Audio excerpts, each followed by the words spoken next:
Hello friends, welcome to study with Shri 24/7। आज इस video में हम NTPC previous year question set करेंगे, जो कि एनटीपीसी एग्जाम के पॉइंट ऑफ व्यू से तो इम्पोर्टेंट है ही, साथ ही यह किसी भी एग्जाम के पॉइंट ऑफ व्यू से भी काफी महत्वपूर्ण है। इसके साथ ही मैं उस क्वेश्चन से रिलेटेड जितने भी फैक्ट्स हैं उसे भी बताती चली जाऊंगी, जिससे एक ही क्वेश्चन से आपको बहुत सारी जानकारी मिल जाएगी। आप भी इसी तरह चीजों को रिलेट कर याद करें, ताकि चीजें हमेशा के लिए दिमाग में रह जाए। वीडियो को लास्ट तक ध्यान से जरूर देखें। हर क्वेश्चन के आंसर पहले आप खुद देने की कोशिश करें। इसके लिए आपको 3 सेकंड का टाइम मिलेगा। तो चलिए आज का वीडियो शुरू करते हैं। आज का हमारा पहला क्वेश्चन है, अजंता और एलोरा की गुफाएं किस राज्य में स्थित है? आपको बताना है कि इन चारों में से अजंता और एलोरा की गुफाएं किस राज्य में स्थित है। आपका राइट आंसर क्या है? आपका राइट आंसर है option number B, Maharashtra. Maharashtra राज्य में ही अजंता और एलोरा की गुफाएं स्थित है। अजंता की गुफा जिसका निर्माण सातवाहन डायनेस्टी के द्वारा किया गया और एलोरा की गुफा जिसका निर्माण राष्ट्रकूटों के द्वारा किया गया। एलोरा में 34 चालकृत गुफाएं हैं, जिसमें से 1 से 12 बौद्धों के लिए, 13 से 29 हिंदुओं के लिए और 30 से 40 जैनों की गुफाएं हैं। नेक्स्ट क्वेश्चन, राइटर्स जो कि एक समाचार पत्र एजेंसी है, इसका मुख्यालय कहाँ है? तो आपका राइट आंसर क्या है? आपका राइट आंसर है ऑप्शन नंबर ए, यूके। यूके में ही राइटर्स का मुख्यालय है। नेक्स्ट क्वेश्चन, निम्नलिखित में से कौन सुमेलित नहीं है? आपको बताना है कि इन चारों में से कौन सा इनकरेक्ट है। तो law of motion sir Isaac Newton के द्वारा दिया गया, यह बिल्कुल सही है। थ्योरी ऑफ रिलेटिविटी जो कि अल्बर्ट आइंस्टीन के द्वारा दिया गया, यह भी बिल्कुल सही है। लॉ ऑफ रिफ्रैक्शन जो कि स्नेल्स के द्वारा दिया गया, यह भी सही है। और गैस लॉ रॉबर्ट हुक के द्वारा नहीं दिया गया, जो कि गलत है। तो आपका आंसर होगा option number D. Next question, भारतीय औद्योगिक विकास बैंक का मुख्यालय और स्थापना दिवस कब है? Headquarter and establishment of industrial development bank of India. तो IDBI का फुल फॉर्म है industrial development bank of India. इसका मुख्यालय कहाँ है और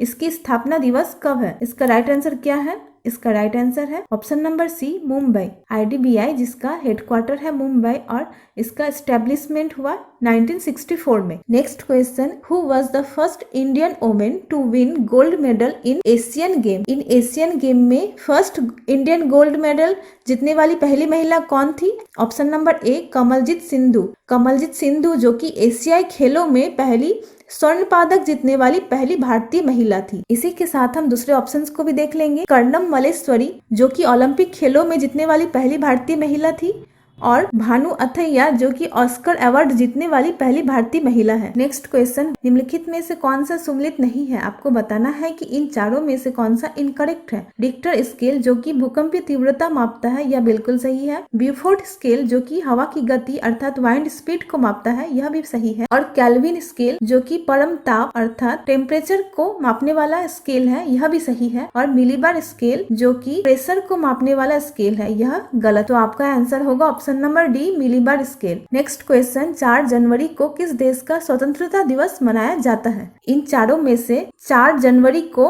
किस देश का इंडिपेंडेंस डे मनाया जाता है? आपका राइट आंसर क्या है? आपका राइट आंसर है option number B, Myanmar. Myanmar का इंडिपेंडेंस डे जो कि 4 जनवरी को मनाया जाता है। और इसी के साथ हम दूसरे ऑप्शंस को भी देख लेंगे। अमेरिका जिसका इंडिपेंडेंस डे जो कि 4 जुलाई को मनाया जाता है। और पाकिस्तान जिसका स्वतंत्रता दिवस 14 अगस्त जो कि भारत के स्वतंत्रता दिवस के एक दिन पहले मनाया जाता है। तो आपने क्या क्या देखा? म्यांमार जिसका स्वतंत्रता दिवस 4 जनवरी, अमेरिका का 4 जुलाई और पाकिस्तान का 14 अगस्त को मनाया जाता है। नेक्स्ट क्वेश्चन, किस देश ने यूएसए को उपहार के रूप में स्वतंत्रता की प्रतिमा दी? Which country gave the Statue of Liberty to USA as a gift? आपका राइट आंसर क्या है? आपका राइट आंसर है option number B, France. France ने ही स्टैचू ऑफ लिबर्टी जो कि यूएसए को गिफ्ट के रूप में दिया। इसी के साथ हम कैपिटल और करेंसी भी देख लेंगे। फ्रांस का कैपिटल है पेरिस और करेंसी है यूरो। और जर्मनी का कैपिटल है बर्लिन और करेंसी है यूरो। रशिया का कैपिटल है मॉस्को और करेंसी है रूबल। और इंग्लैंड जो कि यूके का कैपिटल है लंदन और करेंसी है यूरो। और हाँ, अभी तक अगर आपने हमारे चैनल को सब्सक्राइब नहीं किया है तो जल्दी से हमारे चैनल को सब्सक्राइब करें और बेल आइकन जरूर प्रेस करें, ताकि आगे भी आपको ऐसे ही इंपॉर्टेंट वीडियोस मिलती रहे। और वीडियो को ज्यादा से ज्यादा शेयर करें, साथ ही कमेंट कर बताएं कि आपको हमारा वीडियो कैसा लगा। नेक्स्ट क्वेश्चन, भारत का सबसे पुराना बांध कौन सा है? विच इज द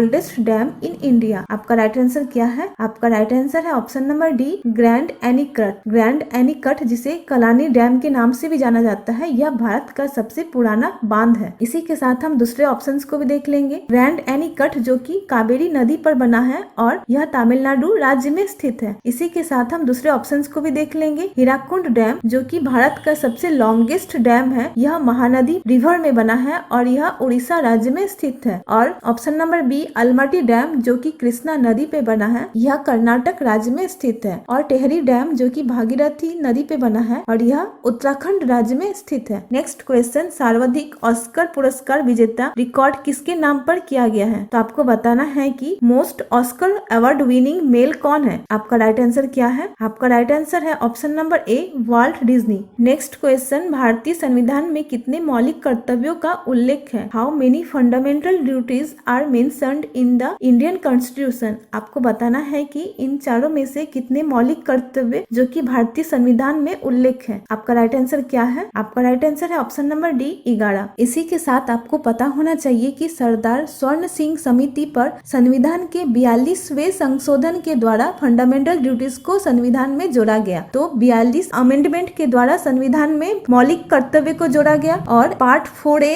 और आर्टिकल 51A के तहत ही मौलिक कर्तव्य को संविधान में जोड़ा गया। तो आपको ये सारे फैक्ट्स भी याद रखने हैं। नेक्स्ट क्वेश्चन, गौतम बुद्ध का जन्म स्थान कहाँ है? आपको बताना है कि where is the birth place of Gautam Buddha? आपका राइट आंसर क्या है? आपका राइट आंसर है option number A, Lumbini. Nepal में गौतम बुद्ध का जन्म स्थान है। गौतम बुद्धा को एशिया का ज्योतिपुंज अर्थात लाइट ऑफ एशिया भी कहा जाता है। यह ऑप्शन नंबर डी, सारनाथ, जहां गौतम बुद्धा ने अपना प्रथम उपदेश दिया। गौतम बुद्धा के प्रथम उपदेश को धर्मचक्र प्रवर्तन कहा जाता है। ऑप्शन नंबर सी, बौद्ध गया में गौतम बुद्ध का ज्ञान प्राप्ति हुआ है। और option number B, Kushinagar Uttar Pradesh में गौतम बुद्धा का मृत्यु हुआ है। गौतम बुद्धा की मृत्यु को महापरिनिर्वाण कहा जाता है। तो गौतम बुद्धा के प्रथम उपदेश को धर्मचक्र प्रवर्तन कहा जाता है और गौतम बुद्धा के मृत्यु को महापरिनिर्वाण कहा जाता है। नेक्स्ट क्वेश्चन, निम्नलिखित में से कौन सुमिलित नहीं है? आपको बताना है कि इन पांचों में से कौन सा इनकरेक्ट है। पैम्पस ग्रासलैंड जो कि अर्जेंटीना अर्थात दक्षिण अमेरिका का ग्रासलैंड है, यह बिल्कुल सही है। कंपास जो कि ब्राजील का ग्रासलैंड है, यह भी सही है। और प्रेयरीज जो कि उत्तर अमेरिका का ग्रासलैंड, यह भी सही है। वेल्ड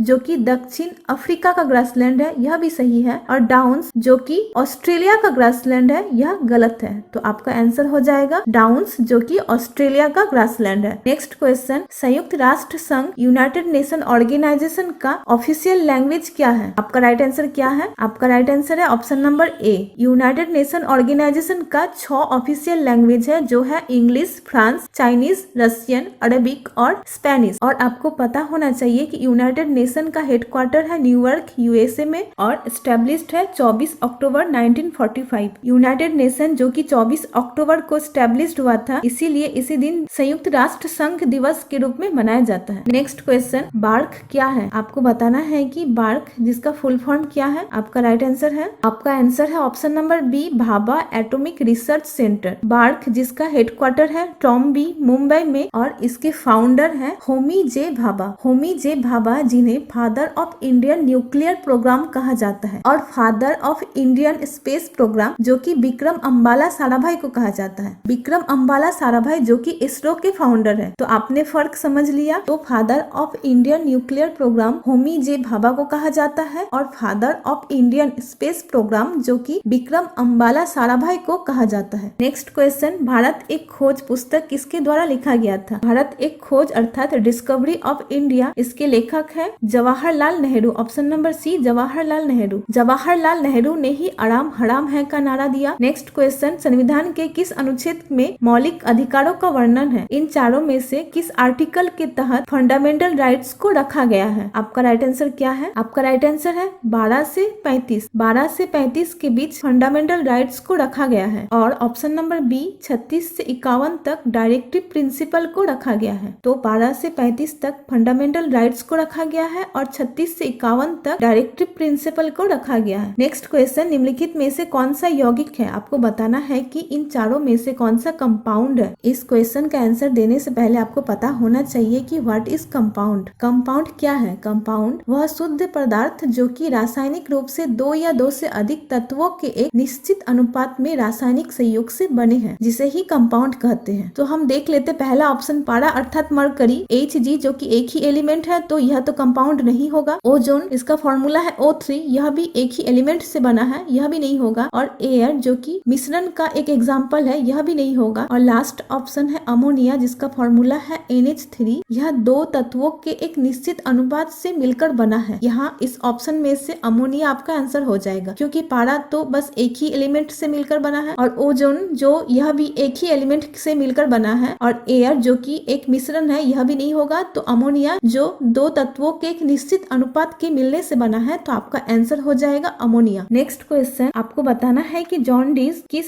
ऑर्गन में होने वाला रोग है। आपका आंसर क्या है? आपका राइट आंसर है ऑप्शन नंबर बी, लीवर। साथ ही आपको पता होना चाहिए कि लीवर जो कि largest organ in human body है, largest organ in human body है लीवर। नेक्स्ट क्वेश्चन, मोनोजाइट किसका अयस्क है? तो आपका राइट आंसर क्या है? आपका राइट आंसर है option number B, thorium. Monazite जो कि थोरियम का अयस्क है। इसी के साथ हम दूसरे ऑप्शंस को भी देख लेंगे। आयरन जिसका ओरे है हेमाटाइट, मैग्नेटाइट और आयरन पायराइट्स। और टाइटेनियम जिसे कि स्ट्रेटेजिक मेटल कहा जाता है, क्योंकि यह इस्पात के बराबर मजबूत लेकिन भार में उसका आधा गुण वाला धातु है, इसीलिए इसे स्ट्रेटेजिक मेटल कहा जाता है। नेक्स्ट क्वेश्चन, शिक्षा और वन किस सूची के अंतर्गत आते हैं? आपका राइट आंसर क्या है? आपका राइट आंसर है ऑप्शन नंबर बी, समवर्ती सूची। समवर्ती सूची अर्थात कॉन्करेंट लिस्ट में शिक्षा और वन आते हैं। आपको पता होना चाहिए कि संघ सूची, राज्य सूची और समवर्ती सूची जो कि 7वीं अनुसूची अर्थात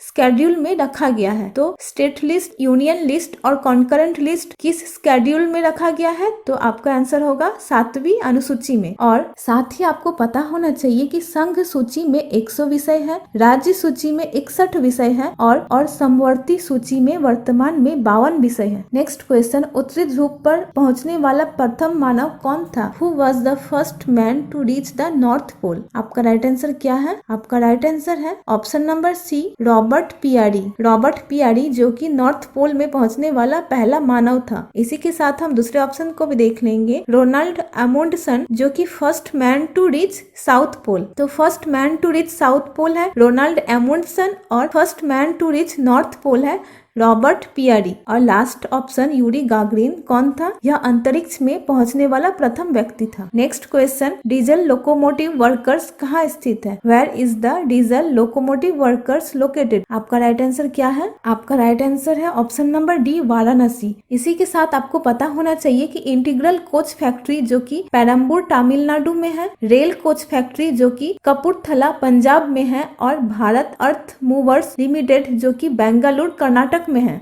तो आज का हमारा क्वेश्चन सेट यहीं तक था। लास्ट में एक क्वेश्चन ऑफ द डे दिया गया है जिसका आंसर आपको कमेंट बॉक्स में देना है। साथ ही कमेंट कर आपको बताना है कि आपने कितने क्वेश्चन के आंसर सही किए हैं। अगर आपको मेरे वीडियोस से थोड़ी भी हेल्प मिल रही है तो मेरे वीडियो को जरूर लाइक करें, अपने सोशल मीडिया प्रोफाइल में शेयर करें और सब्सक्राइब करना ना भूलें। तो स्वस्थ रहे, मस्त रहे और पढ़ते रहे। Thank you for watching.